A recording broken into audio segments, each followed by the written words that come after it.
నమస్కారం. భగవంతునికి స్త్రీలు సాష్టాంగ నమస్కారం ఎందుకు చేయకూడదు?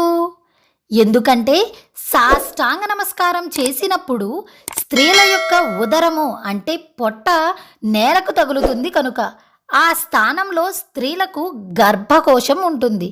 అలా చేయటం వల్ల స్త్రీల యొక్క గర్భకోశానికి ఏదైనా కీడు జరిగే అవకాశం ఉంటుందని స్త్రీలను సాష్టాంగ నమస్కారం చేయకూడదు అని చెప్తారు. కానీ పురుషులు మాత్రం సాష్టాంగ నమస్కారమే చేయాలి. పురుషుల యొక్క 8 అంగాలు అనగా వక్షస్థలము, నుదురు, 2 చేతులు, 2 కాళ్ళు, 2 కన్నులు అన్నీ భూమిపై ఆంచి నమస్కరించాలి. ఈ విధంగా చేయటం వలన శుభం కలుగుతుంది. స్త్రీలు మాత్రం ఇలా సాష్టాంగ నమస్కారం చేయకూడదు. ఇతిహాసాల్లో, ధర్మశాస్త్రాల్లో స్త్రీలను మోకాళ్లపై ఉండి నమస్కరించాలని చెప్పారు. Please subscribe our channel. Thank you for watching.